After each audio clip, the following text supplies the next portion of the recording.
Monsieur le maire, une intervention pour le groupe Vivre Talent qui va aller un peu dans le sens de ce que vient de souligner notre collègue Adrien Guenet.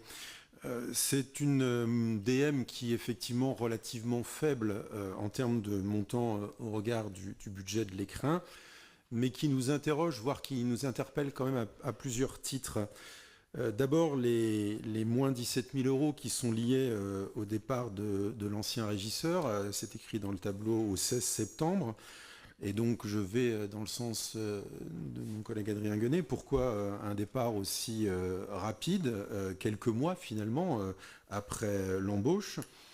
Deuxième remarque concernant, toujours liée à ces questions de personnel, sur les 14 000 euros pour l'embauche de régisseurs au pluriel. Alors j'ai cru au départ que c'était une faute de frappe et que vous parliez d'un nouveau régisseur. Alors, vous venez bien de confirmer qu'il y en aurait plusieurs, ainsi que des prestataires techniques. Alors lesquels, combien, pourquoi cette gestion peu étrange du personnel de l'écrin? Nous nous interrogeons aussi fortement sur les 20 000 euros qui sont liés au développement de, je cite, la programmation culturelle et de l'événementiel. Alors, quelles sont ces dépenses pour 20 000 euros? Pour payer quoi? Pour payer qui? C'est quand même pas une petite somme si on considère qu'il reste finalement octobre, novembre, décembre, c'est-à-dire 3 mois sur le budget 2024. Ça fait pas loin de 7 000 euros par mois. Donc à quoi correspondent ces 20 000 euros supplémentaires?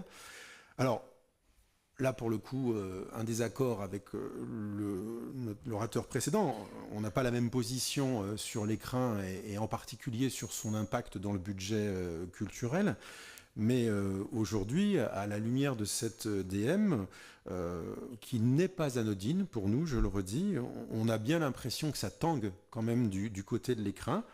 Alors, est-ce qu'il y a un capitaine dans le bateau? Donc, même question là, pour le coup. Donc, pourquoi ce départ subi du régisseur? Combien d'embauches supplémentaires? Et pourquoi 20 000 euros de dépenses supplémentaires de fonctionnement? Et quoi qu'il en soit, malgré la modestie de la somme, nous voterons contre cette décision modificative. Très bien.